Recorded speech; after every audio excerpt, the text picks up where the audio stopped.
Sure. Shut up. If you ask me a question, I can't answer while you're talking. Okay. Now I have. Sir, get your ass in the chair or leave and I'll issue a bench warrant. You're not running the courtroom. I am. If you want to have an exam today, get your ass in the chair. Another threat. Wow. You're probably going to hear more than one. Sir, you are in contempt of court. That's a $100 fine. Speak again when it's not your turn and I'll continue to up the ante. I don't give a shit if you object. Is it clear what I said? I'm in charge. I get to do shit you don't get to do. It's part of the black robe, okay? That's just the way it works. My courtroom, I get to decide how it's run. Have you ever had a grilled cheese? If it was different. Have you ever had a grilled cheese? If it was different, why would it have two Have you ever had a grilled cheese? Other issues as well. You're in contempt of court. All right, everyone. Today we're looking at one of the most difficult sovereign citizen cases we've covered on this channel. The man in this hearing shows a lot of confidence and refuses to directly answer the judge's questions. The judge presiding over the case is Judge Oakley, who is known online for handling complicated courtroom situations calmly and professionally. Throughout the hearing, the defendant tries to avoid simple questions and continues speaking in circles. Even so, Judge Oakley remains patient and keeps the courtroom under control. While you watch, I'm curious about your opinion. Do you think Judge Oakley handled the situation well? Defendant, sit at the defendant's chair. I'm not defendant. I'm sorry. Judge, if I may try to help explain. Try. I'll try. Mr. Michaud is a sovereign citizen, and No, I object. I'm not a sovereign citizen. All right, sir, don't speak. I maybe am not phrasing that correctly. Don't speak until I ask you to speak. But there is a difference between Frank Michaud, or I think it is Mr. Michaud's assertion that there is a difference between the natural person, Mr. Frank Michaud, and the sort of legal entity. I don't recognize that. And that's what I've prepared Mr. Michaud for that. Sir, you're a defendant in my courtroom. Either I issue a bench warrant because you haven't appeared, or you come up here and sit in the chair and we proceed. All right, so you're threatening me to. Absolutely, I'm threatening you. Either you're here today or you're not. If you're not here today, a bench warrant will issue. If you're here today, I need you in the chair so we can proceed with the proceeding that's scheduled, which is a preliminary exam. And if I may, I have advised Mr. Michaud that the courts receive objections all the time, or rule objections. They are preserved on the record. If he has, He can appeal me. I'll let you build whatever record you want to build, Mr. Michaud. Are we on the record? Yes. Are you on your oath to the Constitution? Hold on. Are you picking him up? That's one of the reasons I want you up here is there's a microphone here. I'll speak loud. Are you picking him up? Yes. Go ahead. Are you honoring your oath to the Constitution today? Pardon me? Are you honoring your oath to the Constitution? You have an oath to the I didn't swear an oth to the Constitution. You haven't. I took an oath that said I would follow the Constitution. To not uphold the Constitution? Yes, follow the Constitution. So you are upholding an oath to the Constitution? Yes. Thank you. I accept your oath. Thank you. Okay. Now I have. Sir, get your ass in the chair or leave and I'll issue a bench warrant. You're not running the courtroom. I am. If you want to have an exam today, get your ass in the chair. That's the way it works. I reserve all my rights. I would have nothing less. I reserve all rights. Now, are you representing yourself today? I'm presenting myself. That's not what I asked you. Are you representing yourself, or is this gentleman going to be your lawyer for today's proceedings? I will be presenting myself today. may All right, so that's a no. You don't want him to represent you? No, for the record, he's not my lawyer. I don't have an attorney. I present myself. Okay.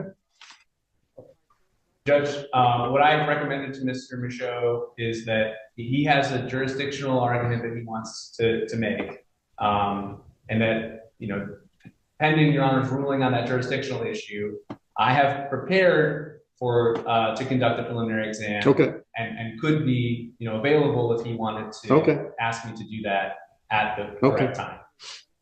So you want to represent yourself for that jurisdictional argument, and if I rule against you, then perhaps you want him to represent you? Is that what I'm hearing? No, that's not what you're hearing. All right, so you don't want him at all under any circumstance? No, I don't need an attorney for the record. Okay. So with that being said. Well, hold on. You can stick around if you want to, but I'm not going to obligate you to stay. I understand, Judge. I'm definitely going to stay. That's fine. All right. So today. You have a jurisdictional argument you want to make?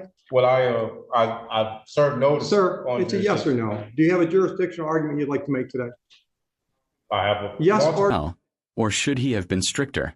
Give his performance a rating from 1 to 10 in the comments. Now let's take a look at one of the most intense hearings we've seen.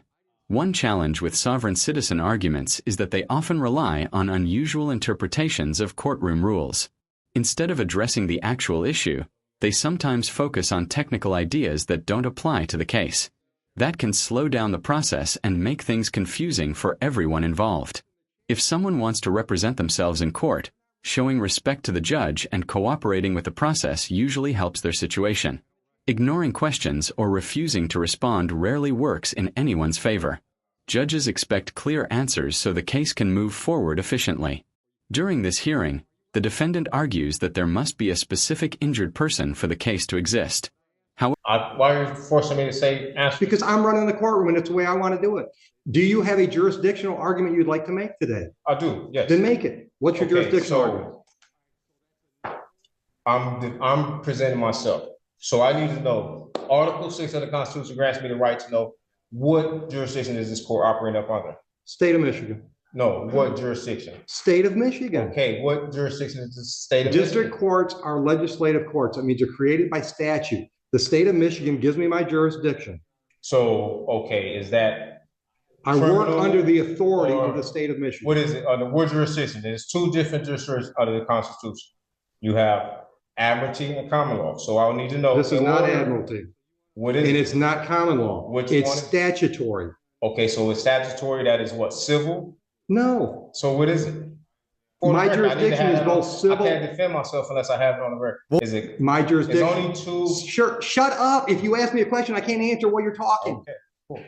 My jurisdiction is both civil and criminal as provided by the statutes of the state of Michigan. Okay, so today, under which one is? This is a criminal case. Okay, right, so is that common law or admiralty?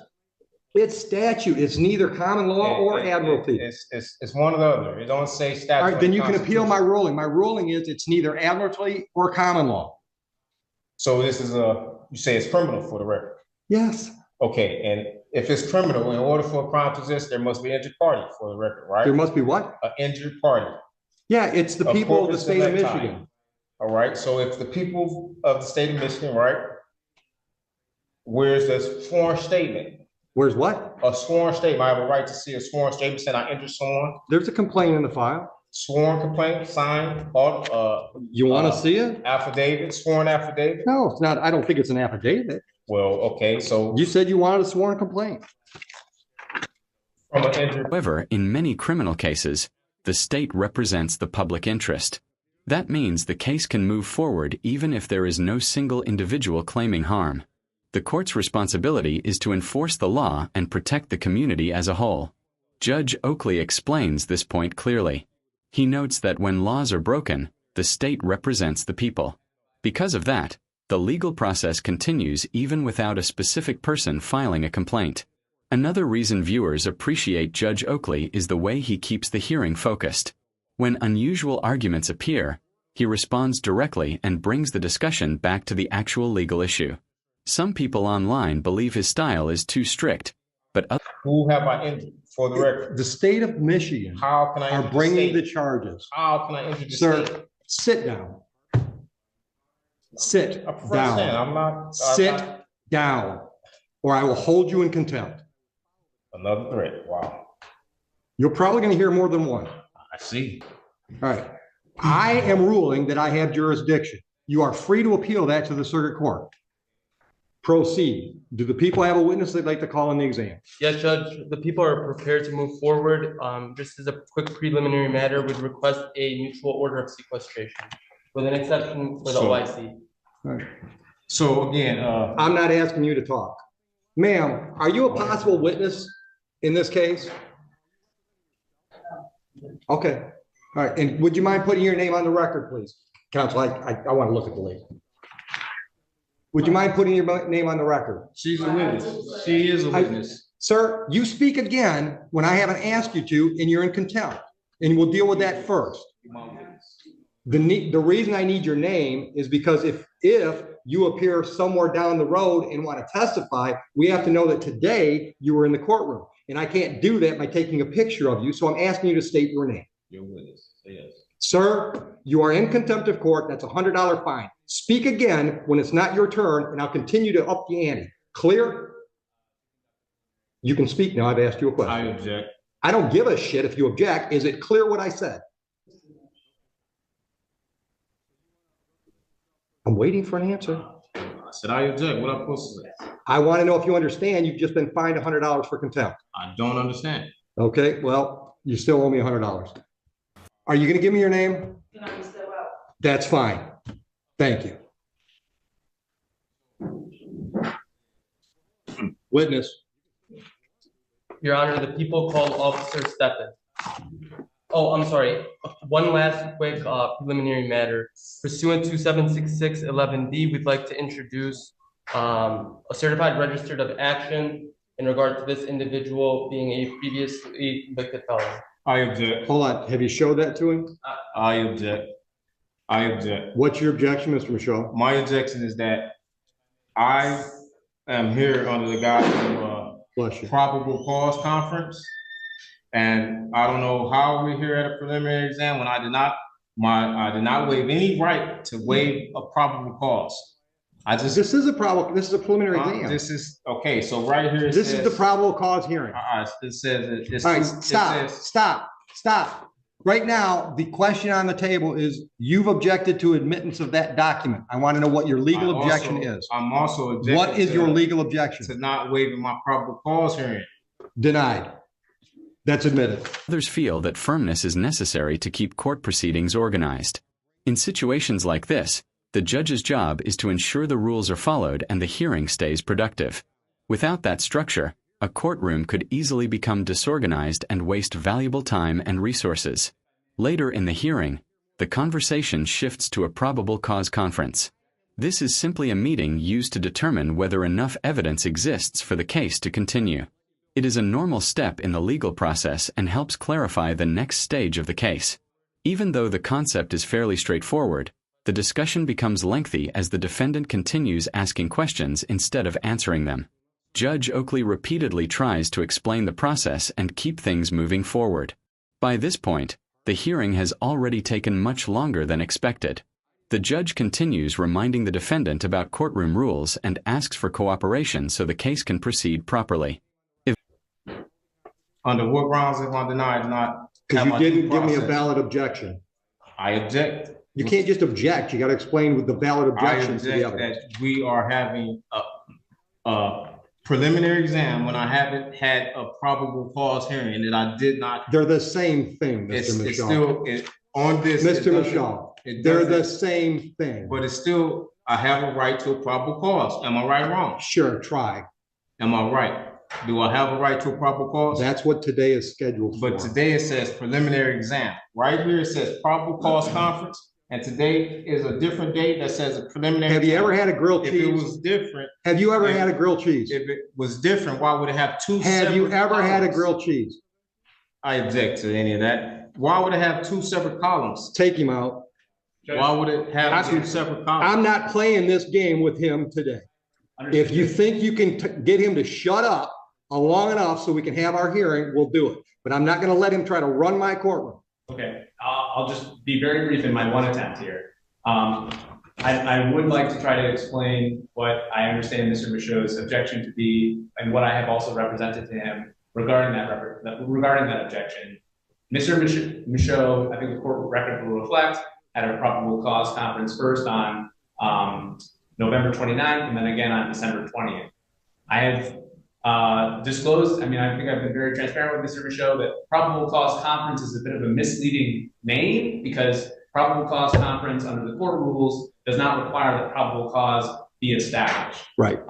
At the second probable cause conference, Mr. Michaud was caring for a sick relative, so he wasn't able to attend that probable cause conference scheduled December 20th. Which didn't hurt him at all. Right. I represented him on that day, and I asked the court to waive his appearance so that he could remain with his family. Which we did. Understood to be his wishes. I may now understand differently that that I misrepresented him in some way, but, you know, my goal was just to be able to conduct a probable cause conference where we were going to find out if there was any offer, whether, you know, whether discovery. You don't have to tell me what they are. I know what they are. I know, but I'm just trying to And I'm trying to explain it to him too, but I'm not going to talk over him. Right. And I'm not going to play that crap today. Right. So if you want me to explain what's scheduled today versus what was scheduled last time, I'm happy to do that, but you got to be quiet while I'm talking. Clear? Oh, dude, I hear you. All right. The last court date that we call a probable cause conference is like a pretrial on a misdemeanor. It gives the parties a chance to discuss the case and see if there's any resolutions prior to the next step. Next step being preliminary exam.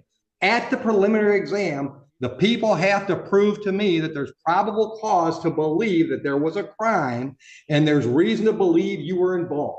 That's what's scheduled today. That is a probable cause hearing. Probable cause conference is just a name that we all came up with instead of saying it's a pretrial for a felon. Do you have any questions based on that? At what point did I waive it?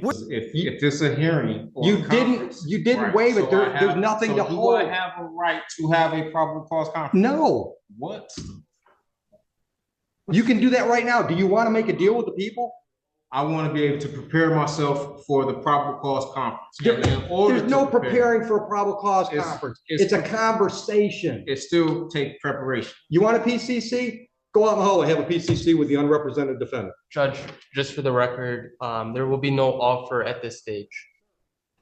There's your PCC. Eventually, the situation reaches a turning point. Because of the repeated interruptions and refusal to follow instructions, the judge issues a 30-day sentence for contempt of court. This decision serves as a reminder that courtroom procedures must be respected. The case also highlights an important lesson. Representing yourself in court can be extremely difficult. Understanding legal procedures takes years of study, which is why many people choose to work with an attorney who can guide them through the process. At the end of the hearing, Judge Oakley clearly explains why the defendant is connected to the case. The judge points out that when the defendant's name was called, he appeared in court to challenge the charges, confirming his involvement in the matter. This moment brings the hearing to a close and reinforces the judge's earlier points about responsibility and procedure. Now I'd like to hear your opinion. Do you think Judge Oakley handled the situation fairly? Or would you have taken a different approach? Share your thoughts in the comments. And if you enjoy courtroom breakdowns like this, don't forget to like and subscribe. It really helps the channel grow, and I appreciate everyone who takes the time to watch. Thanks again for being here, and take care.